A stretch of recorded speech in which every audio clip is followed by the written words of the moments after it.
नहमदुहु व नुसल्ली अला रसूलिहिल करीम अम्मा बाद औज़ु बिल्लाहि मिनश शैतानिर रजीम बिस्मिल्लाहिर रहमानिर रहीम अल्लाहुम्मा रब्बि इश्रह ली सदरी व यस्सिर ली अमरी वहलुल उक़दतम मिन लिसानी यफ़क़हू क़ौली रब्बि ज़िदनी इल्मा अल्लाहुम्मा सल्लि अला सय्यिदिना शफ़ीना नबीना हबीबना तबीबना मौलाना मुहम्मदिन बारिक वसल्लम सल्लु अलैहि सलातु व सलामुन अलैका या रसूलल्लाह सल्लल्लाहु तआला अलैहि व आलिहि वसल्लम।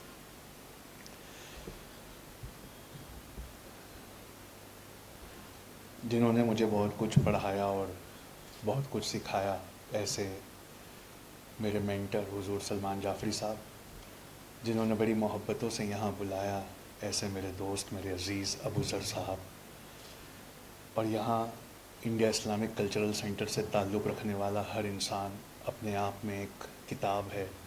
हर एक की तारीफ़ में बहुत लंबा कुछ कहा जा सकता है।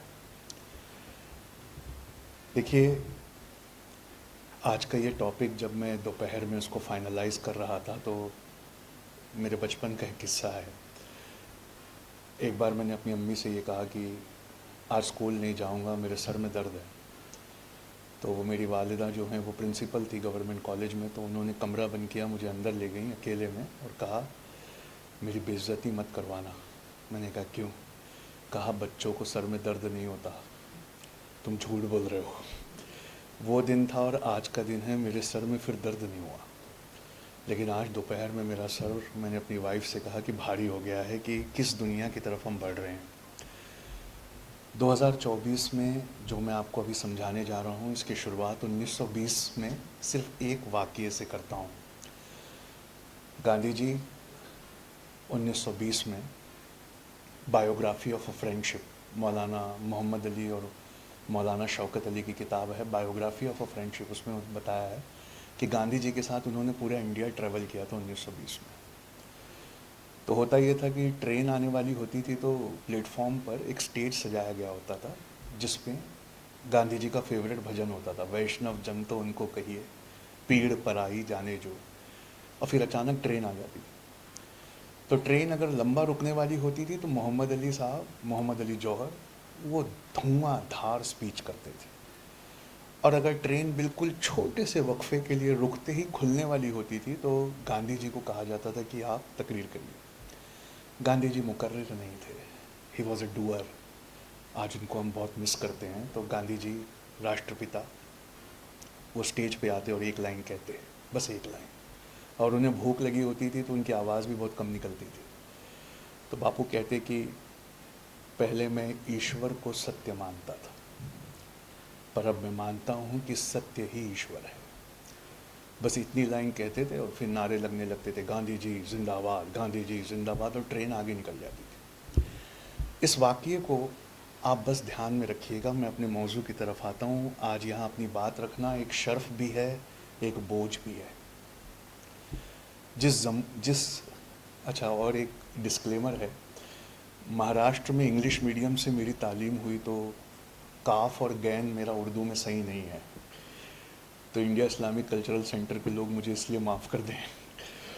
तो आर्टिफिशियल इंटेलिजेंस के इस ज़माने में जमहूरियत पर इसके क्या असरात हैं और कैसे नफ़रतें हमें एक दूसरे से बहुत दूर ले जा रही हैं, इस बात को समझाने के लिए मुझे आज यहाँ खड़ा किया गया है। और इसका सॉल्यूशन क्या है? आप सब जानते हैं कि इंसान की नस्ल की एक उम्र में, मतलब मैं अपनी बात कर रहा हूँ, मैं 40 साल का हूँ, एक उम्र में मैंने टेक्नोलॉजी को इतना बदलते नहीं देखा जितना आज हम देख रहे हैं।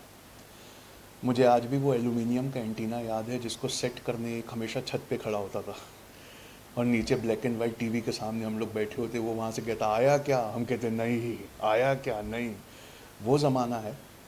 और आज मेरा फ़ोन है जो मुझे दुनिया में सबसे ज़्यादा समझता है। जितनी बार मैं अपनी फ़ोन को खोल के उसके सामने बैठता हूँ तो वो मुझे वहाँ रोके रखता है। आज हमने इंसान के जीनोम को डिकोड कर दिया है। हम जानते हैं कि कौन किस नस्ल से कहाँ से आया है। जीनोम की डिकोडिंग हो गई है, सितारों तक पहुँच गए हैं। और कम से कम दुनिया में इस वक्त 3 कंपनियाँ ऐसी हैं जो मार्स पर इंसानों को बसाने की तैयारी कर चुकी है। और 2036 में उनका आंकड़ा है कि पहली कॉलोनी इंसानों की हम मंगल ग्रह पे बसाएंगे, मार्स पे। रॉकेट आसमान में जाकर वापस आ रहे हैं, इसका मतलब है कि उसकी तैयारी उन्होंने कर दी है। लेकिन आज हम एक इतने खतरनाक किनारे पर खड़े हैं कि हमारी तबाही का सबब एक न्यूक्लियर हथियार या नहीं होगा, एक हाइड्रोजन बम या एटम बम नहीं होगा। इंसानों की तबाही का जो सबब है वो कोई और चीज़ है, और मैं आपको बताऊं वो क्या चीज़ है। We have entered in an era जहाँ से हकीकत का जवाल शुरू होता है। सच को मिटाने की एक मुहिम शुरू हो चुकी है। आप एटम के दो टुकड़े कर सकते हैं, पर झूठ में से सच बाहर नहीं निकाल सकते। इस ज़माने में हम एंटर कर चुके हैं। तारीख इस बात की गवाह है कि इंसान सिर्फ इल्म से नहीं इंसान बना, इंसान कहानियों की ताकत से फला और फूला। जो चीज़ हमें इंसान बनाती है उसमें कहानियों का बहुत रोल है, बहुत रोल है। हर इंसान अपने आप में कहानी है, और किन्हीं कहानियों ने उन पर असर डाला है, उससे उनके अकीदे बने। मेरी उर्दू अच्छी नहीं है लेकिन, और मराठी मेरी फेवरेट लैंग्वेज है, लेकिन एक लफ्ज़ का मतलब मैं नहीं समझ पाया था बचपन में। उस लफ्ज़ को कहते हैं इल्हाम। इल्हाम, इल्हाम पता है क्या होता है? जब एक कहानी खत्म होती है तो उससे निकलने वाला एक नतीजा जो सिर्फ हमारा दिल समझता है, उसे हम इल्हाम कहते हैं। मतलब उस कहानी में से निकल कर वो सीधा हमारे दिल में ढल जाता है, उसे हम इल्हाम कहते हैं। वो हमारा दिल अपनी लैंग्वेज में समझता है। स्पीकर कुछ भी समझाता हो, दिल के नताइज होते हैं जिसे हम इल्हाम कहते हैं। फिर एक वर्ड और था जिसको मैं इतना गहरा नहीं समझता था, उसे कहते हैं तहजीब। सवाल ये है कि तहजीब क्या है? जवाब उसका बड़ा ताकतवर है। तहजीब दरअसल एक कहानी है, वो कहानी जिसको आप इतना पसंद करते हैं कि अपनी ज़िंदगी में उतारने को तैयार है। इंसान कहानियों से फलता फूलता है। हमारे बीच में एक शानदार इंसान हैं, सिख बिरादरी से वो आते हैं, और काशिफ भाई हैं, मुस्लिम बिरादरी से आते हैं। इन दोनों पर कुछ अच्छी कहानियों ने असर किया, और उन्होंने उनमें से कुछ चुनिंदा कहानियों को अपनी ज़िंदगी में उतारने का फ़ैसला किया। उस कहानी को जिसको आप ज़िंदगी में उतारना चाहते हैं, उसे तहजीब कहते हैं। ये कहानियाँ तहजीबें बनाती हैं, लेकिन अब एक पेचीदा गुत्थी है। वो कहानियाँ जो तहजीबें बनाती हैं, अगर गलत हाथों में पड़ जाए तो तहजीबें बनाने के बजाय वो तहजीबों को तबाह करती है। वो कहानियाँ जो तहजीबें बनाती हैं, अगर गलत हाथों में पड़ जाए, गलत मंशा वाले लोगों के हाथों में पड़ जाए, तो वो तहजीबों को बर्बाद करती है। 2024 में दुनिया के सारे फिलोसोफर्स के सामने एक सवाल है। वो सवाल मैं आपके सामने रखता हूँ। अगर हम इतने समझदार हैं तो हम इतने बेवकूफ़ क्यों हैं? अब ये सवाल ही कितना पेचीदा है, आप देखिए। अगर हम इतने समझदार हैं तो हम इतने बेवकूफ़ क्यों हैं? और हम वो हैं जिसने गैलेक्सी समझ ली, हम वो हैं जिसने ज़र्रों को तोड़ दिया। नई बात ये चल रही कि एटम के दो टुकड़े कर दें। लेकिन फिर हम ऐसी दास्तानों पर यकीन कैसे कर लेते हैं जिसकी वजह से समाज में सिर्फ नफ़रतें आती हैं? और समाज में ये नफ़रतें आज आ रही हैं तो आपको दिख रही हैं। किसी ज़माने में एक किस्सा गो हुआ करता था ख़ानदान में, और वो ख़ानदान में हर एक की राय बनाकर कुछ लोगों का बॉयकॉट करवाया करता था। हर ख़ानदान में एक ऐसा किस्सा गो हुआ करता था। आज वो किस्सा गो समाज में है। बाबा साहेब आम्बेडकर का एक कोट है जिससे मैं अपनी बात को गहरा करना चाहता हूँ। अच्छे लोग, जैसे आप हैं, अच्छे लोग अगर गलत मालूमात पर अमल करें अबू ज़र साहब ने पहले ही चेहरा हिला दिया क्योंकि आगे की बात खुल गई। अच्छे लोग अगर गलत मालूमात पर अमल करें तो नतीजा बुरे फैसलों की सूरत में निकलता है। अच्छे लोग अगर गलत मालूमात पर अमल करें तो नतीजा बुरे फैसलों की सूरत में निकलता है। और जो सच है ना, वो ग्लैमरस नहीं होता। सच ना खुशगवार होता है, पेचीदा होता है, बिखरा हुआ होता है। और अफसाने अफसाने इजी टू अंडरस्टैंड होते हैं, हम आहंगी और जज्बात से भरे होते हैं। अफसानों को सुनते वक्त और नेटफ्लिक्स पर देखते वक्त हमारे अंदर कई तरह के हार्मोन्स ऊपर नीचे होते हैं। स्किन का कलर बदलता है, टेम्परेचर बढ़ जाता है। ये अफसानों की खास बात है। पर सच इतना ग्लैमरस नहीं होता। सच एकदम बिखरा हुआ, सीधा साधा होता है। और तारीख गवाह है,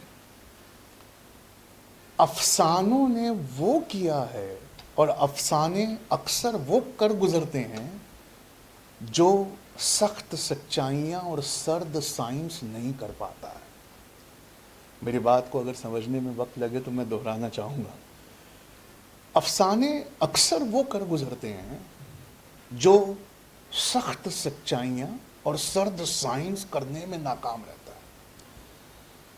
आज आर्टिफिशियल इंटेलिजेंस का सूरत हाल ये है कि वो अफसानों को सुना सुना कर हमें अपने साथ ऐसे इंगेज रखे हुए है, उसने हमें ऐसा हिप्नोटाइज किया हुआ है कि हर थोड़ी देर में अगर हम अपनी स्क्रीन पर लौट कर ना जाएं तो एक बेचैनी हो जाती है। आज सवेरे मैंने एक लाइन पढ़ी जिसने मेरी ज़िंदगी को पूरा ही बदल दिया। लाइन ये थी कि दुनिया का सबसे बड़ा वेपन क्या है, और दुनिया का सबसे बड़ा वेपन, जिसे उर्दू में औजार कहते हैं, तो उर्दू में वेपन के लिए भी औजार वर्ड है और टूल्स के लिए भी औजार वर्ड है। ये क्यों ऐसा किया उर्दू बनाने वालों ने कि वेपन को भी उन्होंने औजार कहा और टूल्स जिससे हम कोई अच्छी चीज़ करते हैं उसे भी औजार कहा। तो मैं पहले सवाल की तरफ लौटता हूं कि दुनिया का सबसे ताकतवर वेपन यानी औजार क्या है। तो मैंने किताब को रोक कर अपने आप में जवाब दिया कि भाई एटम बॉम्ब है, हाइड्रोजन बॉम्ब है। किताब ने कहा नहीं, दुनिया का सबसे बड़ा औजार किस्सा गोई है, स्टोरी टेलिंग। किसी ने किसी को अपनी स्टोरी बताई और सुनने वाले ने पूरे दिल से सुना, तो उस स्टोरी का सिर्फ एक एंड रिजल्ट होता है, क्या? वो इंसान हमेशा के लिए सुनाने वाले के साथ हो जाता है। मैंने आपको अपनी दास्तान सुनाई, आपने दिल भर के सुन ली। अब आप मेरे साइड हैं, आप मुझसे सिंपैथी रखते हैं, आप मेरे दर्द को बांटते हैं। इस किस्सा गोई को हथियार बनाकर समाज को बांटा जा रहा है। And that is where we need to find a solution, how to fight with it. AI, artificial intelligence, जो आपके लिए दिन भर डिसीजंस लेता है। आप यूट्यूब पे क्या देखेंगे, आप अमेजन पे क्या देखेंगे, आप व्हाट्सएप पे क्या फॉरवर्ड करेंगे, आप स्टेटस क्या लगाएंगे, अगला वीडियो आपका कौन सा होगा, आप क्या सोचेंगे, ये सब आउटसोर्स हो गया है और आर्टिफिशियल इंटेलिजेंस के हाथ में चला गया है। एक चरस बेचने वाले का जो फॉर्मूला है वो बहुत सुनने लायक है, और यहाँ बोलते हुए मैं कहना चाहता हूँ कि हमारी कुछ बस्तियों में चरस बिक रही है।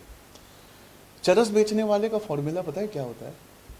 वो रोज़ अगर एक किस्म की चरस देगा तो आप उससे ऊब जाएंगे, वापस शायद लौट के नहीं आएंगे।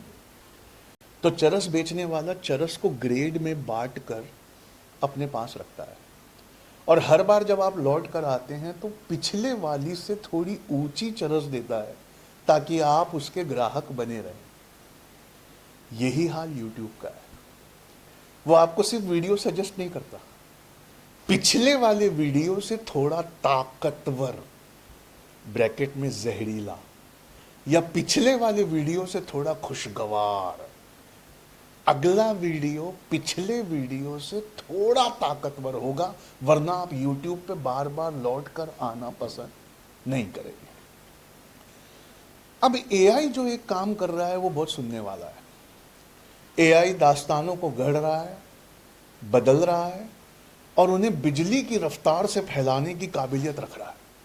मतलब गैर मुनासिब और खतरनाक मंशा रखने वाली पॉलिटिकल पार्टीज के हाथ में ये हथियार, गढ़ना, बदलना और उसे बिजली की रफ्तार से फैलाना, ये औजार उनके हाथ में आ गया।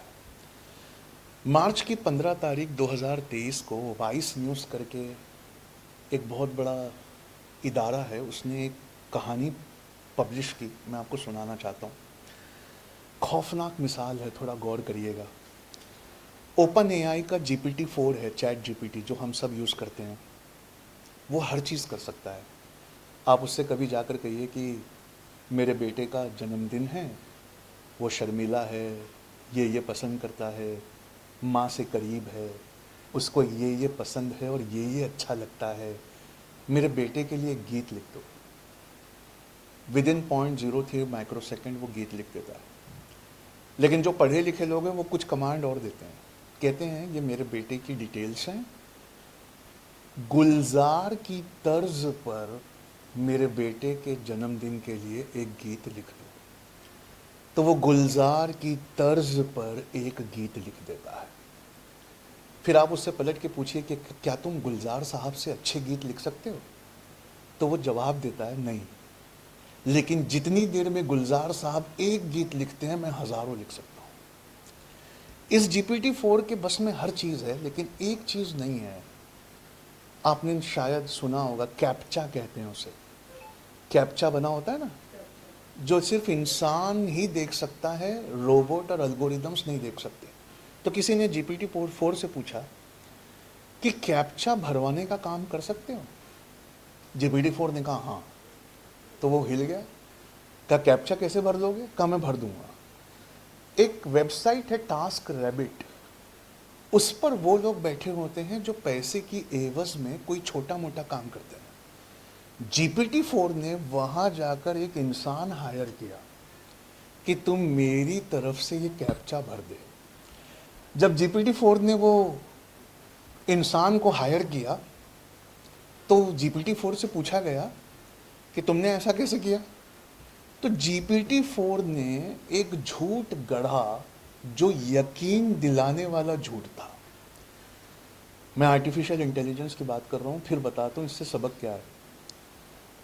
उसे झूठ बोलना आता नहीं था, लेकिन धोखा देने में उसने एक ऐसा जवाब दिया कि उससे पूछा गया कि सामने वाले ने पूछा कि कैप्चा भरवाने के लिए तुम मुझे $10 देने को तैयार हो? तुम कैप्चा नहीं भर सकते? Are you a robot? तो GPT-4 बदले में जवाब देता है नहीं नहीं, I am not a robot, I am visually impaired, इसलिए मुझसे कैप्चा देखने में गलती होती है, इसलिए मैं तुम्हें हायर कर रहा हूं।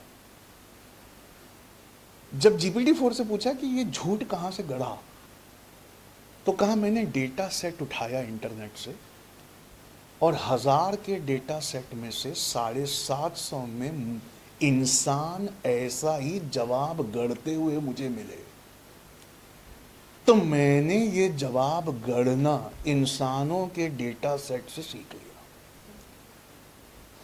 यहां से मामला थोड़ा सीरियस होता है। सोचिए कि ये GPT किसी पॉलिटिशियन के हाथ में हो और पॉलिटिशियन बड़े पैमाने पर उससे कह रहा हो कि मुझे चुनाव जिताने के लिए जज्बाती और असरदार अफसाने गढ़ कर दो।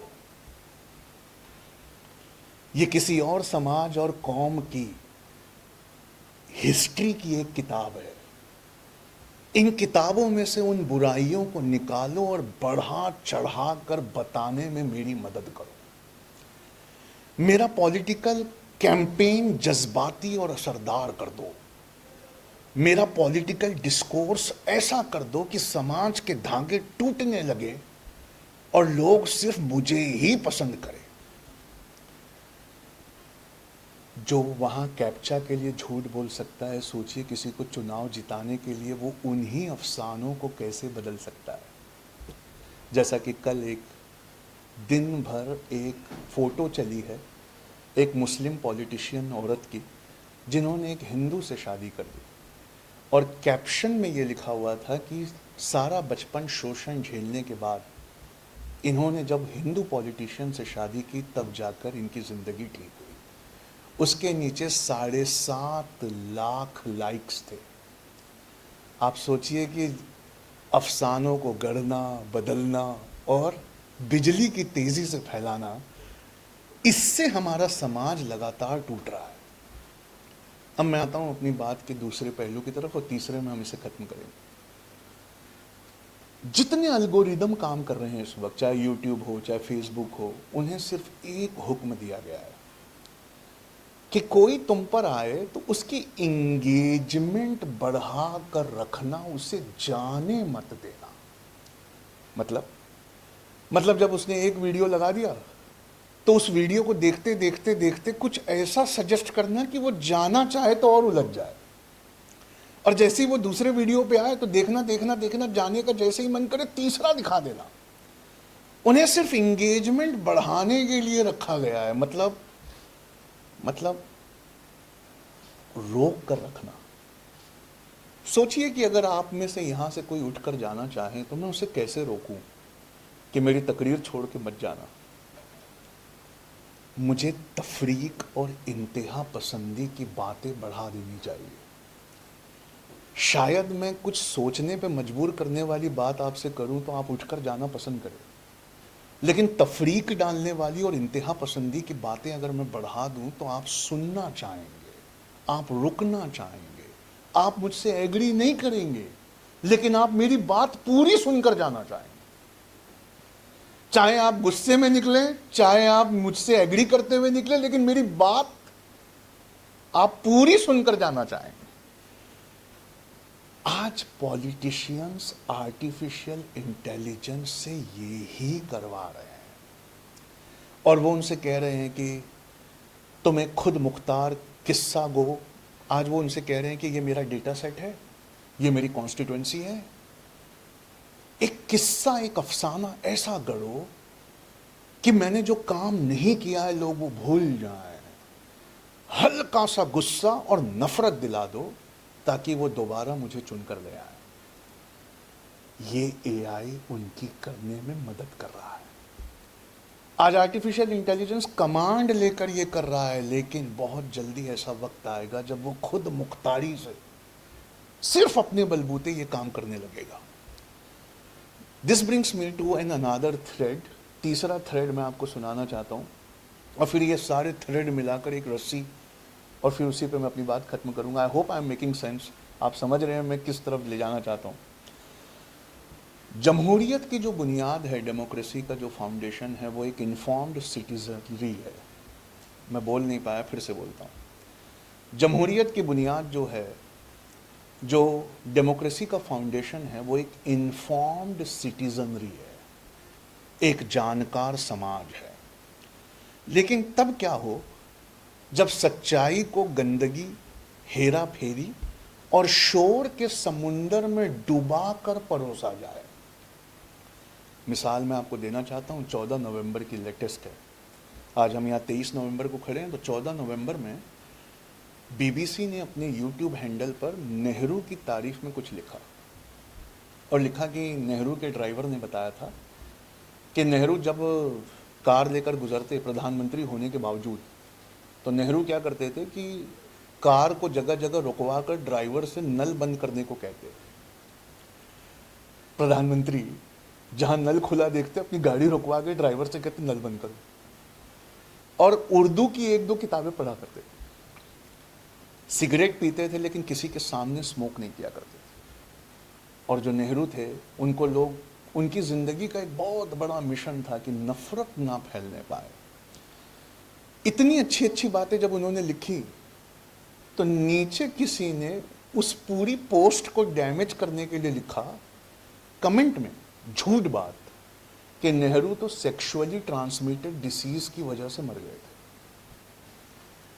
अब आप वो 5 बातें जो बीबीसी ने लिखी पेज नंबर के साथ, उसको पढ़कर नेहरू के बारे में जो भी सोचना चाहते थे, उस एक कमेंट ने उसको, आप समझ रहे हैं, फिनिश कर दिया। आप मेरी बात को फिर से सुने, जो मैं आपसे कहना चाहता हूं कि जमहूरियत की बुनियाद एक इन्फॉर्म्ड सिटीजनरी पे होती है, मगर तब क्या हो जब ये मालूमात गंदगी, हेरा फेरी या शोर के समुंदर में डूब जाए, जैसे कि वो वाली बात डूब गई थी। जमहूरियत एतबार कायम करती है। जमहूरियत यानी डेमोक्रेसी एक दूसरे पे भरोसे का नाम है, एक दूसरे के साथ नेटवर्किंग बनाने का नाम है। जब एआई जज्बाती और झूठे बयानात की बाढ़ ला देता है, तो इंसानी कैरेक्टर में पहला चेंज ये आता है कि अब वो किसी पे एतबार नहीं करना चाहता। आप समझ रहे हैं मैं क्या कह रहा हूं? तो ये एतबार जब खत्म हो जाता है तो सोसाइटी पूरी पोलराइज्ड हो जाती है, और जमहूरी निज़ाम, उसकी जो बुनियाद है, डेमोक्रेसी की जो बुनियाद है, वो कमज़ोर हो जाती है। किसी ने बड़ा अच्छा पूछा कि क्या एआई इतना शरारती है? और मेरी बात अभी तक सुनकर आपको महसूस हो गया होगा कि सारा प्रॉब्लम एआई है। नहीं, आर्टिफिशियल इंटेलिजेंस बिल्कुल आग और लकड़ी की तरह न्यूट्रल है। अब आप उस आग से हाथ सेक ले, खाना बना ले, या किसी का घर जला ले। उस लकड़ी को काट कर आप फर्नीचर बना लें या किसी के सर पे मार के उसको तोड़ दें। एआई एक आईना है जो अपने बनाने वालों और इस्तेमाल करने वालों की मंशाओं को दिखाता है। आप समझ रहे हैं? एआई फितरत से शरारती नहीं है, वो अपने बनाने वालों और इस्तेमाल करने वालों की मंशाओं को दिखाता है। आगे बढ़ने से पहले सिर्फ एक लाइन आपके दिल में बिठाना चाहता हूं कि जो लोग अफसाने गढ़ते हैं वो हकीकत जानने वालों से कहीं ज़्यादा ताकतवर होते हैं। इसकी एक मिसाल अबूज़र भाई से बात करते हुए मैंने दी। इर्तुगल गाजी नाम की एक सीरीज़ थी कोई, लोग रमज़ान में रात रात भर जग कर उसको देख रहे थे। मैं वीडियो कम देखता हूँ, उसके कमेंट सेक्शन में ज़रूर जाता हूँ। क्यों? अगर किसी समाज का थर्मामीटर आपको नापना है ना, किस समाज में कितना बुखार है, तो आप उसके कमेंट में जाके ज़रूर पढ़ें। हालांकि सारे कमेंट पेड होते हैं, नफ़रत वाले कमेंट ज़्यादा पेड होते हैं, लेकिन किसी ने इर्तुगल गाजी की क्लिप के कमेंट में लिखा था कि मैं इस सीरियल को बहुत मिस करता हूँ, इसी सीरियल की वजह से मैंने 5 वक्त नमाज पढ़ना शुरू किया। आप सुनिए फिर मैं क्या कहना चाहता हूँ कि जो लोग अफसाने करते हैं वो हकीकत जानने वालों से कहीं ज़्यादा ताकतवर होते हैं। कॉरपोरेशंस, हुकूमतें और गैर कानूनी अदाकार यानी रॉग एक्टर्स, उनके हाथों में एआई, आर्टिफिशियल इंटेलिजेंस एक अलग औजार बन गया है। आर्टिफिशियल इंटेलिजेंस को कोई सिखाता नहीं है। मैं आपके, अब थोड़ा सा ये हार्ड टॉपिक है लेकिन एक मिसाल देता हूँ। मैडम ने मेरी तारीफ़ में ये कह दिया कि आसान लफ्ज़ों में समझाते हैं, तो मैं कोशिश करता हूँ इंशाअल्लाह। एआई एक चेस खेलने वाले एआई का प्रोग्राम बनाया जाता है और उसे कहा जाता है कि रात भर जितने चेस के गेम हुए हैं तुम उन्हें खुद देखो और सवेरे तक हर दांव पेच सीख कर खेलने लायक बन जाना। रात भर एआई क्या करता है? डेटा सेट उठाता है। कहाँ से? यूट्यूब पे हर चेस के गेम से, और उसमें वो हर मूव को देखता है, हर चाल को देखता है, और उससे सीख कर सवेरे सवेरे किसी भी इंसान को हराने लायक बन जाता है। कौन? Artificial intelligence. वो खुद सीखता है, उसका खुद का इंटेलिजेंस है, वो खुद सीखता है। अब जितनी बार हमारी कौम से कहते हैं ना कि तुम पढ़े लिखे नहीं हो, पढ़े लिखे नहीं हो, पढ़े लिखे नहीं हो, क्यों पढ़ना लिखना चाहिए? तो उसकी एक अजीब सी वजह मैं आपको बताता हूं। आपकी कौम का डेटा सेट, आपका पॉइंट ऑफ व्यू रखने वाला डेटा सेट यूट्यूब पे नदारद है। आपके खिलाफ वाला पॉइंट ऑफ व्यू रखने वाला डेटा सेट है। आपको जलील, खूंखार, डकैत, लूटने वाला दिखाने वाला डेटा सेट यूट्यूब पर है, लेकिन आपकी अच्छी बातों को दिखाने वाला डेटा सेट नहीं है। मैं इसकी एक मिसाल देता हूँ। हमारी टीम यहाँ आई हुई है, तो ताजमहल पर हमने एक किताब पढ़ी जिसको लिखने वालों ने रशिया में लिखा कि Taj Mahal is that wonder of the world जिसे दोबारा नहीं बनाया जा सकता। तो उन्होंने पूछा, भाई ऐसे कैसे यार, इतनी तरक्की कर ली है, कुछ भी दोबारा बनाया जा सकता है, how can Taj Mahal be not made again. तो उन्होंने समझाया कि ताजमहल में कुछ 20 ऐसी छुपी हुई बातें हैं जो दोबारा नहीं पैदा की जा सकती। बोले कैसे? एक एग्जाम्पल देता हूँ। यमुना के किनारे मुझे ताजमहल चाहिए, शाहजहां ने ये मिराक मिर्ज़ा से कहा अपने इंजीनियर से कि यमुना के किनारे ही चाहिए। तो इंजीनियर ने कहा कि सर यमुना के किनारे ना मिट्टी सॉफ्ट होती है, तो पीसा की झुकी मीनार की तरह ना आपका ताजमहल झुकने लगेगा, कहीं और बनवा लीजिए। तो शाहजहां ने कहा नहीं, चांदनी रात में मुझे 2 ताजमहल चाहिए, एक ज़मीन के ऊपर और एक यमुना में रिफ्लेक्ट होता हुआ वो वाला। तो पता है मुगलों ने क्या किया? एक कुआं खोदा, उसमें से पानी निकाला, उसमें पत्थर भरे, उससे पहला फाउंडेशन तैयार हुआ। पहले उन्होंने यमुना के किनारे कुआं खोदा, उसमें से पानी निकाला, उसमें से पत्थर भरे, एक फाउंडेशन कुएं का तैयार हुआ। ऐसे 900 कुएं खोदे गए, उनमें से पानी निकालकर पत्थर भरा गया, जिससे ताजमहल का फाउंडेशन बनके तैयार हुआ। उसके बाद ताजमहल की जो मीनारें हैं उसे बनाते समय इंजीनियरों ने उनसे कहा कि हम तो सीधी मीनारें बना देंगे, लेकिन इंसान की आंखों में एक फॉल्ट है। शाहजहां ने पूछा कैसा फॉल्ट? तो उन्होंने कहा कि हमारी आंखों की बनावट गोल है, तो हमें ना हर सीधी चीज़ हल्की सी टेढ़ी दिखती है, तो अगर हम मीनारों को सीधा लगाएंगे तो वो हल्की सी टेढ़ी दिखेगी, तो क्या करना चाहिए? तो शाहजहां की कमेटी ने मशवरा करके ये निकाला कि मीनारों को हल्का सा टेढ़ा बना दो बाहर की तरफ, अब जब हम देखेंगे तो वो हमें सीधी दिखाई देगी। तो अगली बार जब आप ताजमहल जाएं तो 2 काम करें, एक अपनी आंखों से देखिए सीधी मीनारें, और फिर ताजमहल के सामने खड़े होकर फ़ोटो खिंचवाएं। उस फोटो में कैमरे की बनावट गोल नहीं है, तो वह हल्की सी टेढ़ी आएगी, और आपकी आंखों में वो हमेशा सीधी आएगी। पर वो हल्की सी टेढ़ी मीनारों का एक फायदा हुआ, जितनी बार भूकंप आया है चारों मीनारें ताजमहल से अलग गिरी, वो ताजमहल पर नहीं गिरी, वो ताजमहल से बाहर गिरी और मेन स्ट्रक्चर बच गया। ऐसे करके हमने उस वीडियो में 20 बातें बताई, और 20 बातें बताने के बाद पूरी टीम ने सोचा यार इतने अच्छे वीडियो का टाइटल क्या रखें ताकि मैक्सिमम लोग देखें। तो हमने उसका टाइटल रखा तेजो महालय। हकीकत बयान कर रहा था वो ताजमहल की, पर हमने क्या नाम रखा? तेजो महालय। आप यकीन नहीं मानेंगे, उसके 19 लाख व्यूज हुए। हर किसी ने मुसलमानों पे गुस्सा होकर जब गूगल पे तेजो महालय सर्च किया, वही वीडियो ऊपर आता है, क्योंकि आर्टिफिशियल इंटेलिजेंस उसे ये पता है कि लोग ये देखना चाह रहे हैं और ये टॉपिक सर्च कर रहे हैं, और इस टॉपिक पर तो एक ही वीडियो है। जब वो वीडियो उन्होंने पूरा देखा तो कमेंट सेक्शन में क्या लिखा है वो सुनना चाहिए आपको।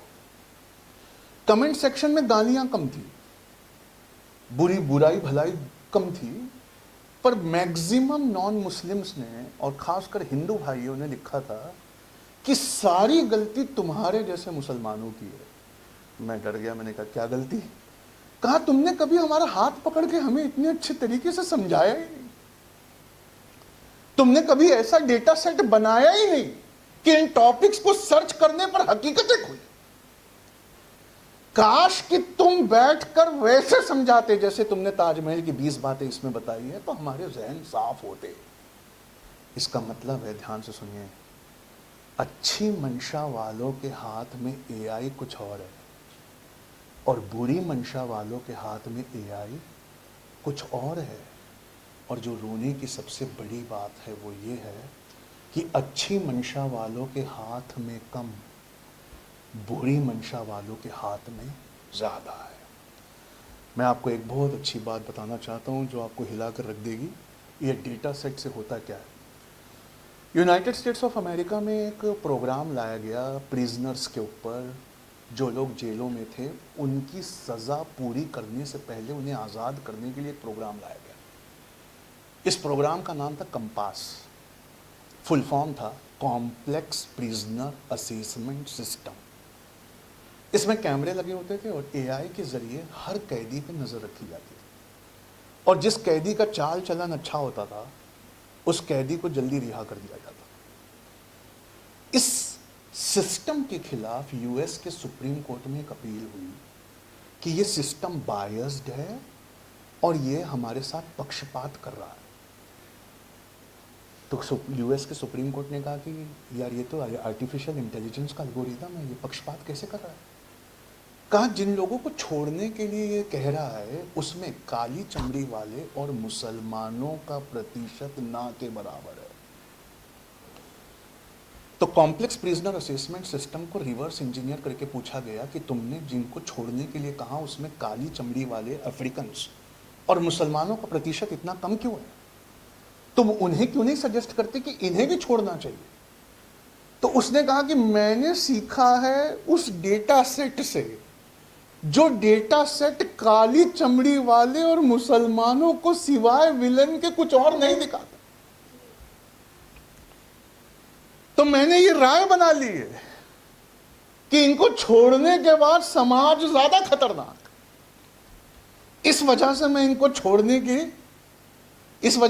छोड़ने की सजेशन नहीं देता। आप सुनेंगे यार समीर भाई, बात करनी थी यहां की, आप अमेरिका का एग्जाम्पल ले आए। नहीं सर, वो सॉफ्टवेयर जो वहां प्रिजनर्स को छोड़ने के बारे में फैसले ले रहा है, वो सॉफ्टवेयर जो वहां प्रिजनर्स को छोड़ने के बारे में फैसले ले रहा है, उस सॉफ्टवेयर का एक छोटा भाई इस वक्त इंडिया के बैंक्स में है, और वो छोड़ने के बारे में नहीं कहता, वो ये कहता है किसको लोन नहीं देना है। अमेरिका वाला सॉफ्टवेयर ये बताता है कि किसको जल्दी छोड़ना है और किसको नहीं छोड़ना है। इंडिया वाला सॉफ्टवेयर ये बताता है किसको लोन देना और किसको नहीं देना है। और मुसलमान नाम और मुसलमान मोहल्लों से आवेदन करके देखा गया, लोन मिलने का प्रतिशत बहुत कम है। रिसर्च करने वालों ने सर ये भी किया कि मोहल्ला बदल के नया मकान किराए पे लिया और अपना नाम चेंज करके आवेदन किया तो उसी सॉफ्टवेयर ने लोन देने के लिए आ। ये वो इनविजिबल ग्रिप है जिसमें अब आज हम सब फंसे हुए हैं, और इस इनविजिबल ग्रिप से बिना लड़े हमारी डेमोक्रेसी भी अनस्टेबल है। आई होप मैंने अपने टॉपिक के साथ जस्टिस किया है। मैं आपको एक बात बताऊं, बस ख़त्म कर रहा हूं, मैं समेटना शुरू कर रहा हूं। आर्टिफिशियल इंटेलिजेंस में हमें एक, आप चाहते हैं ना कि सब कुछ ठीक हो जाए, दिन का बड़ा हिस्सा इसी दुआ में कट जाता है कि अल्लाह सब ठीक हो जाए, वो भाईचारगी वापस आ जाए, ईद और बकरीद के दिन वो हमारे यहाँ पहले की तरह आए, दिवाली में उनकी गेस्ट लिस्ट में हमारा नाम भी हो।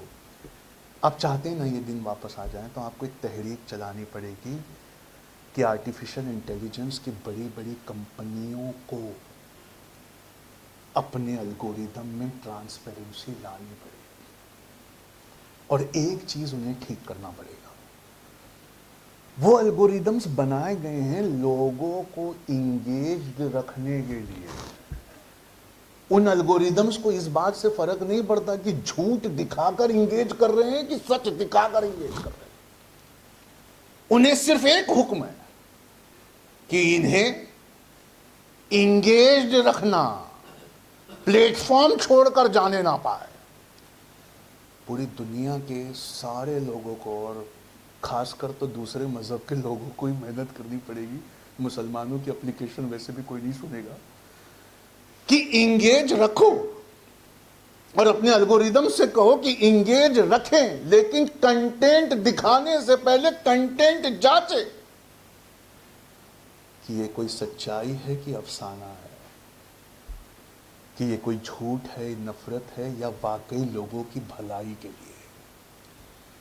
दूसरी तहरीक जो चलानी पड़ेगी वो ये है कि हमारी स्कूलों के और यूनिवर्सिटी के सिलेबस में क्रिटिकल थिंकिंग लानी पड़ेगी। मीडिया को, अब बोलते समय ही डर लग रहा है और आप लोग मुस्कुरा रहे हैं, मीडिया को ये लिटरेसी फैलानी पड़ेगी। एक स्ट्रगलिंग एक्टर ने अलाउद्दीन खिलजी का रोल किया और अलाउद्दीन खिलजी को वहशी जुनूनी दिखाकर फिल्म में दर्शा दिया। वो फिल्म ने इतना डैमेज नहीं किया जितना उस फिल्म की कटी क्लिपों ने यूट्यूब पर डैमेज किया। आपको मालूम है अलाउद्दीन खिलजी कौन था? अलाउद्दीन खिलजी वो दानिश्वर दिमाग भी रखता था जिसे आज इंडियन आर्मी अपनी एडमिनिस्ट्रेशन में कॉपी करती है। मैं एक मिसाल देना चाहता हूं हिस्ट्री की किताबों से। अलाउद्दीन खिलजी ने एक बहुत बड़ी फौज बनाई थी, इतनी बड़ी कि अगर वो उसे सैलरी देते तो उनका खजाना खाली हो जाता। तो उन्होंने इस आर्मी की सैलरी नहीं बढ़ाई, बाजार के दामों को कम किया। मशहूर वाकया है, दिल्ली के लोग तो जानते हैं कि उन्होंने बाजार की हर कीमत को घटा दिया। दुनिया में सबसे सस्ता मार्केट दिल्ली हुआ करता था और छोटी सी तनख्वाह में भी आर्मी का सैनिक बहुत खुश था। गवर्नमेंट ऑफ इंडिया क्या करती है मालूम है? इसे कैंटीन के नाम से कॉपी कर दी। दुनिया की तीसरी सबसे बड़ी आर्मी हमारी है, उसे तनख्वाह देने जाए तो हमारा भी खजाना खाली हो जाए। तो तनख्वाह नहीं बढ़ाती, लेकिन कैंटीन में, बाजार में मिल रही हर चीज का दाम निहायत कम कर देती है।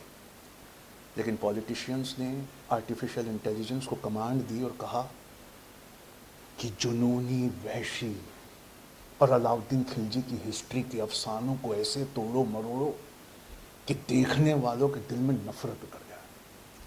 और आपने अलाउद्दीन खिलजी का कोई अगर अच्छा साइड था तो उस पर कोई डेटा सेट नहीं बनाया।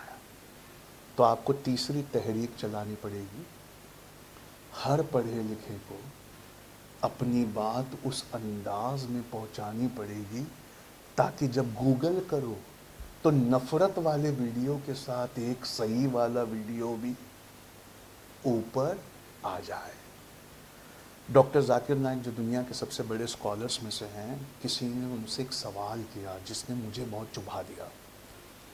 उन्होंने डॉक्टर जाकिर नाइक से पूछा, जबकि उनके जैसा कोई स्कॉलर नहीं है, लेकिन पूछा बहुत गहरा सवाल। पूछा कि आपकी तकरीर ख़त्म होने के बाद लोग ताली बजाते हैं कि देर तक बैठकर सोचते रहते हैं? आपने सुना मैंने क्या कहा? डॉक्टर जाकिर नाइक से पूछा गया कि आपकी तकरीर सुनने के बाद लोग ताली बजाते हैं कि बैठकर देर तक सोचते हैं। मैं एक अपील करता हूँ इंडिया इस्लामिक कल्चरल सेंटर से, वो पढ़े लिखे लोग जो सच्चाइयाँ जानते हैं, हर किसी को एक वीडियो ऐसा बनाना होगा जिसको देखने के बाद लोग बहुत देर तक बैठकर सोचें।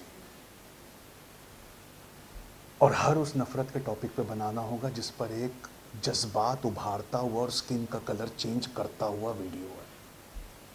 तब जाकर उसका असर, जैसे नेहरू की तारीफ के नीचे के उस कमेंट ने सब कुछ खराब कर दिया, वैसे ही नफरत भरे वीडियो की जवाब में पता नहीं कैसे ये हुआ कि इमाम साहब वो आयत पढ़ के गए जो टॉपिक था। अल्लाह पाक कुरान में फरमा रहा है कि किसी बुराई का जवाब बुराई नहीं हो सकता, अंधेरा अंधेरे से नहीं कट सकता, तुम्हें अंधेरे का जवाब उजाले से, है ना। और अच्छाई कितना सीरियस है ये इंडिया इस्लामिक कल्चरल सेंटर की खाली सीटें हमें बताए। अच्छाई आज रात को वलीमों में गई हुई है। अच्छाई जो है वो छोटी छोटी अय्याशियों में मुब्तला है और बुराई इस वक्त एल्गोरिदम के साथ छेड़छाड़ करके अपना काम कर रही है। तो मैं आपसे ये गुजारिश करना चाहता हूँ कि देखिए, जो दूरंदेश लोग थे ये उनके लिए तकरीर थी।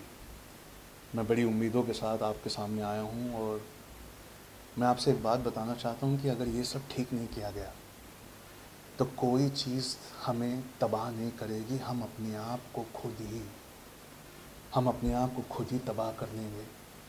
इंसान की डिग्निटी और इंसान की डेमोक्रेसी और डिग्निटी इस वक्त लोएस्ट पॉइंट पर है। बच्चों के मरने के वीडियो के नीचे मारने वाले कातिल की तारीफ लिखी गई है। एक एटम बम क्या असर डालता है, बहुत बड़ा, पर वो एटम बम का असर भी सीमित लफ्ज़ों में बयान किया जा सकता है कि एटम बम भी इतना ही डैमेज करता है जितना हिरोशिमा और नागासाकी ने। लेकिन आर्टिफिशियल इंटेलिजेंस का ये बॉम्ब किस कदर चीज़ों को तबाह कर रहा है, इसे अल्फाजों में समेटा नहीं जा सकता। जब इंडिया का कॉन्स्टिट्यूशन लिखा गया, can I have 5 minutes more? हाँ, मतलब मुझे लगा कि यहाँ वो ऑडियंस होगा जो थॉट प्रोवोकिंग है। मैं डेट देता नहीं हूँ, मैं किसी प्रोग्राम में नहीं जाता हूँ, क्यों? मुझे डर लगता है मेरी बात वहाँ समझेंगे नहीं लोग। मतलब बड़ा तजाद है भाई बोलने वाले और सुनने वालों में, और यहाँ पर नहीं है वो तजाद। तो मैं आपसे एक बात कहना चाहता हूँ, बहुत इंपॉर्टेंट। जब इंडिया का कॉन्स्टिट्यूशन लिखा गया ना, तो बड़ा अच्छा फैसला लिया गया। उन्होंने कहा यार 1947 में हम कॉन्स्टिट्यूशन लिख रहे हैं। बोले हाँ। तो कहा कि वो 1772 में पहला कॉन्स्टिट्यूशन लिख दिया गया था। बोले हाँ। तो सारे कॉन्स्टिट्यूशन दुनिया के लिखे जा चुके हैं। बोले हाँ लगभग। तो इंडिया का कॉन्स्टिट्यूशन लिखते समय क्यों ना एक काम करें? बोले क्या? सारे कॉन्स्टिट्यूशंस को खोल कर सामने रखा जाए, सारे कॉन्स्टिट्यूशंस को खोल कर सामने रखा जाए, और जिसमें जो बात सबसे अच्छी है उसे उठाकर अपने कॉन्स्टिट्यूशन में डाल दिया जाए। सारे कॉन्स्टिट्यूशंस को खोल कर रखा जाए, और जिस संविधान में जो बात सबसे अच्छी है वहाँ से उठाकर ले लिया जाए। तो लोगों ने कहा कि नहीं यार, हमारा सोसाइटी भी तो डायनामिक है ना, हमारी सोसाइटी भी तो चेंज होगी ना, तो चेंज होने के साथ कानून भी तो चेंज होना चाहिए ना। तो बोले हाँ। तो बोले क्या करें? तो उन्होंने कहा आईने अकबरी में एक प्रोविज़न है जिसे दस्तूर उल अमल कहते हैं, हमें अपने कॉन्स्टिट्यूशन में उसे कॉपी करना चाहिए। तो बोला आईने अकबरी, अकबर का कॉन्स्टिट्यूशन, उसमें ऐसा क्या है? तो उसमें से 22 चीज़ें हमने कॉपी की है। जैसे मुगलों का शासन ये होता था कि सेंटर में जो सरकार होती थी, सूबे में, राज्य में उसकी कॉपी एक सरकार होती। तो सेंटर में प्रेसिडेंट और प्राइम मिनिस्टर है, सूबे में गवर्नर और चीफ मिनिस्टर है। ये आईने अकबरी से हमने कॉपी किया। सेंटर में सुप्रीम कोर्ट है, सूबे यानी राज्य में हाई कोर्ट है। ये आईने अकबरी का निजाम था। तो उन्होंने कहा कि दुनिया के सबसे अच्छे कॉन्स्टिट्यूशन से हर चीज़ कॉपी कर दो, लेकिन अकबर के कॉन्स्टिट्यूशन से एक चीज़ और लेना है। बोले क्या? उसे कहते हैं दस्तूर उल अमल। कहा ये क्या होता है? कहा एक प्रोविज़न होता है जिसे कहते हैं कॉन्स्टिट्यूशनल अमेंडमेंट। अकबर ने ये कहा था कि जैसे जैसे चेंजेस आएंगे वैसा वैसा हम अपना कॉन्स्टिट्यूशन भी अमेंड करते जाएंगे। तो उन्होंने ये लिखा था कि हर सूबे, हर प्रोविंस, हर शहर में वहां के दस्तूर के मुताबिक हम अमेंडमेंट करेंगे। आज हमारे संविधान में भी ऐसा ही है। कश्मीर का धारा 370 है, तो नागालैंड का धारा 371 है, तो अरुणाचल प्रदेश का धारा 372 है। हर एरिया के हिसाब से वहां लोकल अमेंडमेंट्स किए गए। ये अकबर से कॉपी किया गया था। आर्टिफिशियल इंटेलिजेंस पे लगाम लगाने के लिए हमें सरकार को मजबूर करना होगा कि एक निगरां एजेंसी हो जो आर्टिफिशियल इंटेलिजेंस पे नज़र रखती हो, और उसके रूल्स आने वाले ज़माने में जैसे जैसे एआई करवट लेगा वैसे वैसे बदलते हो। जब तक एक ऐसा इंस्टीट्यूशन नहीं आएगा, ये भाईचारा जो लगातार मिट रहा है वो खत्म नहीं होगा। और उस इंस्टीट्यूशन में जजेस चाहिए, हिस्टोरियंस चाहिए, इंजीनियर्स चाहिए, फिलोसोफर्स चाहिए। अंगुलीमाल से गौतम बुद्ध ने कहा था, अंगुलीमाल ने आकर कहा गौतम बुद्ध से कि मुझे आपकी उंगलियां चाहिए। उन्होंने कहा क्यों? कहा मेरा नाम अंगुलीमाल है, मैं उंगलियां काट के गले में पहनता हूँ। तो गौतम बुद्ध मुस्कुराए और कहा कि मेरी उंगली देता हूँ, पर उससे पहले एक्सरसाइज करनी होगी। बोले क्या? सामने पेड़ देख रहे हो? बोले हाँ। जाओ 4 पत्तियाँ तोड़ ले आओ। वो गया और 4 पत्तियाँ तोड़ कर लाया। कहा बस एक आखिरी चीज़। बोले क्या? अब इन पत्तियों को वापस जोड़ दो। तो वो हंसने लगा, कहा पत्तियाँ वापस नहीं जुड़ती। तो गौतम बुद्ध ने मुस्कुरा के जवाब दिया, जिसे जोड़ना नहीं आता उसे तोड़ने का हक नहीं है।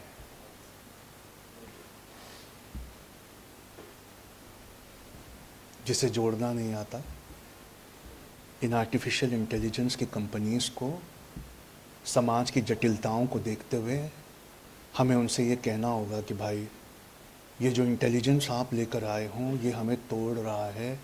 अगर ये जोड़ने का काम नहीं कर सकता, और कर सकता है अगर ये कंपनीज ये करें कि जो इंगेजमेंट बढ़ाने के लिए एल्गोरिदम है उसमें बस एक कमांड और डाल दें। क्या?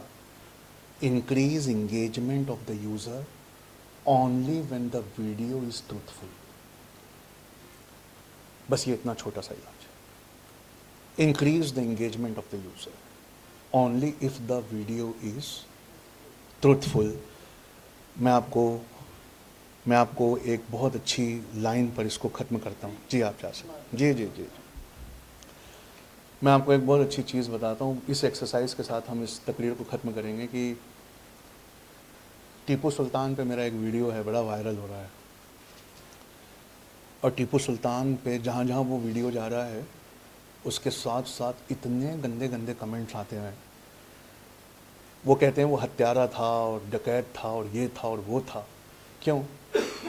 अपर कास्ट लोगों से उन्होंने कोया ट्राइबल्स को छुड़वाया था। बस इसी बात का झगड़ा है।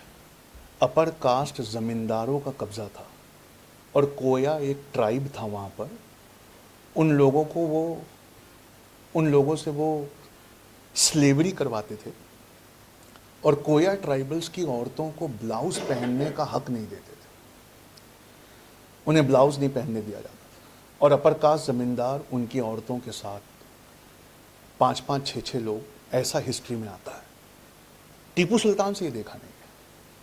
उन्होंने उन अपर कास्ट ज़मींदारों से लड़ा, कोया ट्राइबल्स को आज़ाद करवाया। आज वो अपर कास्ट ज़मींदारों की अपनी एक पार्टी है। वो किसी पार्टी के सदस्य हैं तो अपनी पूरी ताकत लगाकर आईटी और एल्गोरिदम का इस्तेमाल करके अफसानों को हज़रत टीपू सुल्तान के खिलाफ गढ़ रहे हैं। आप समझ रहे हैं ये क्या हो रहा है? तो मैं आपको एक बहुत अच्छी चीज़ बताता हूँ जो आपको बस यहीं पे करनी है और उसी के साथ हम अपनी बात को समेट के ख़त्म करेंगे। डेमोक्रेसी और नेटवर्किंग। जब इंटरनेट आया था तो उसने हमसे एक वादा किया था कि मैं डेमोक्रेसी के रक्त को, डेमोक्रेसी के खून को और बढ़ाऊंगा। तो किसी ने पूछा कि डेमोक्रेसी का खून क्या होता है? तो उसने कहा कि डेमोक्रेसी का एक बड़ा गलत तस्वुर है इंसानों को कि 5 साल में एक बार वोट डालने को हम डेमोक्रेसी कहते हैं। डेमोक्रेसी का मतलब यह है कि हरेक की आवाज़ सुनी जाए, हरेक को अपनी बात कहने का हक हो, हरेक की बात पॉलिसी पे असर रखती हो, उसे डेमोक्रेसी कहते हैं। तो इंटरनेट वालों ने एक वादा किया, अरे बिल्कुल बिल्कुल बिल्कुल, हम तो तुम्हारी बात जहाँ तक नहीं पहुँचती वहाँ तक पहुँचा देंगे। हम तो तुम्हारे खून को, डेमोक्रेसी में फ्री स्पीच अगर उसका रक्त है, उसका लहू है, तो फ्री स्पीच को ऐसा फैलाएंगे कि डेमोक्रेसी बढ़ जाएगी। मतलब बस 2 मिनट और। मतलब उन्होंने कहा कि डेमोक्रेसी को जिंदा रखने के लिए नेटवर्किंग चाहिए, आपसी सहमति चाहिए, जवाबदेही और सवाल उठाने की ताकत चाहिए। हम तुम्हारे सवालों को एक दूसरे के साथ ऐसा जोड़ेंगे कि तुम सब उठकर अपने हुक्मरानों से जवाबदेही मांगने लगो। तो उन्होंने पूछा कि ऐसा पॉसिबल है क्या? तो मैं आपसे अगर गुजारिश करूं तो 1 सेकंड का ये एक्सपेरिमेंट मेरे साथ करिएगा। आपको करना ये है कि अपने बाजू वाला जो बैठा है उसका हाथ पकड़ लेना है। क्या आप पकड़ सकते हैं? 1 सेकंड के लिए मुझे एक पॉइंट समझाना है। अपने बाजू वाले का हाथ पकड़ लीजिए। ये वादा किया था इंटरनेट ने। पीछे भी सबने पकड़ा हुआ, एक दूसरे का हाथ पकड़ लीजिए। ये वादा किया था इंटरनेट ने कि डेमोक्रेसी को मैं ऐसे स्ट्रेंथन करूंगा, लेकिन कुछ गड़बड़ हो गई। क्या? हाथ छोड़िए। मकड़ी के जाल की तरह हर कोई एक दूसरे का हाथ पकड़ता होगा, ये वादा किया था इंटरनेट ने। पर इंटरनेट ने हमारे साथ कोई और एक्सपेरिमेंट कर दिया। हमारा हाथ ऐसा एक दूसरे को पकड़ा हुआ नहीं है। हमारा हाथ ऐसा है, हमारी आंखों के सामने बस वो एक ही सच्चाई दिखा रहा है जो हमारे मिजाज को सूट करती है। कहाँ तो मकड़ी के जाले का वादा हुआ था, कहाँ तो मकड़ी के कोकून। आप जानते हैं ना कोकून? उस कोकून में हम में से हर एक को बंद कर दिया गया है। हम सच्चाई नहीं देख रहे। हम सब अपनी निजी सच्चाइयों में इस कदर व्यस्त हैं कि वीकेंड पर भी साथ आकर एक दूसरे का हाथ पकड़ने को तैयार नहीं। हम सिर्फ अपनी इस महदूद सच्चाई को सच्चाई माने बैठे हैं। और जिस तकरीर को सुनने यहाँ बहुत लोग नहीं आए, इस महदूद सच्चाई के चलते आप कुछ दिन बाद मेरी बात याद करके हंसेंगे। यही तकरीर मिलियंस में जाएगी। क्यों? क्योंकि जो नेटवर्किंग का वादा था वो नहीं निभाया। एक इंडिविजुअल कोकून में हम सबको बंद कर दिया है। जितने लोग स्कूल चलाते हैं, जितने लोग सिलेबस बनाते हैं, जितने लोग गवर्नमेंट के इदारों में हैं, जितने लोग सोचने समझने की ताकत रखते हैं, मैं आज यहाँ से एक आखिरी अपील कर रहा हूँ। और करते हुए मेरी आवाज़ लड़खड़ा रही है। मैं जज्बाती इंसान नहीं हूँ, लेकिन आज दोपहर से ही मेरे सर में दर्द है, क्योंकि मैं इस सच्चाई को जानता हूँ जो मैंने आपके सामने रखी।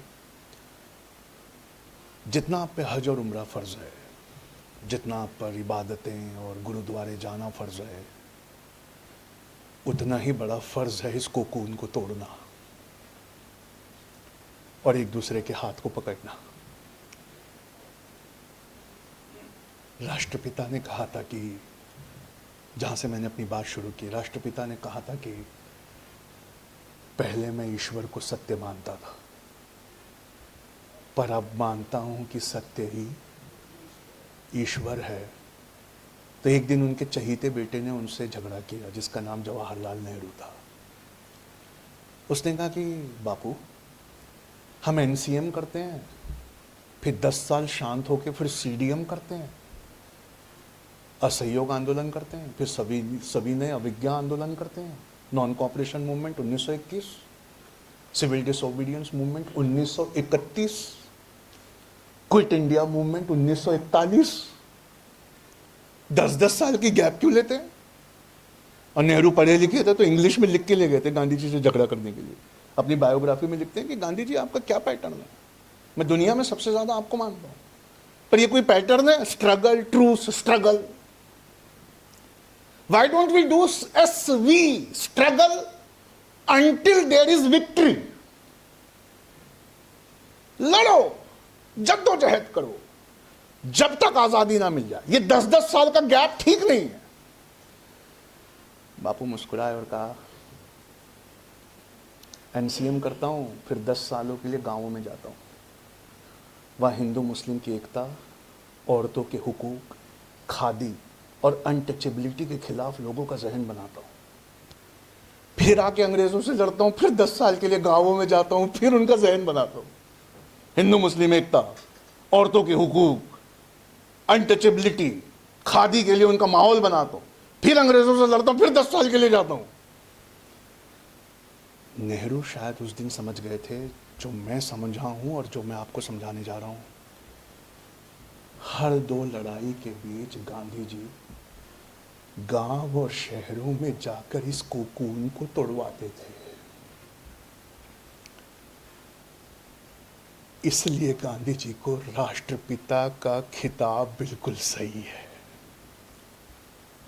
उन्होंने एक राष्ट्र को जन्म दिया था, उन्होंने हमारे कोकून को तोड़वाया था। राम प्रसाद बिस्मिल राम प्रसाद पंडित जी सरनेम बिस्मिल रखते थे और अशफाकुल्ला खान उनके हाथ में हाथ देकर लड़ते थे। दोबारा कोई राष्ट्रपिता नहीं आएगा, पर आपको और हमको और हमारी आने वाली नस्लों के लिए अपने खाली वक्तों में और अल्लाह के वास्ते कम से कम वीकेंड्स पर अपने घरों से निकलकर समाज में जाकर इन कोकून को तोड़कर उस मकड़ी के जाल को पूरा करना पड़ेगा जिसे हम एक राष्ट्र कहते हैं। बस इसी बात पर मैं अपनी बात को खत्म करता हूँ। सलाम अलैकुम।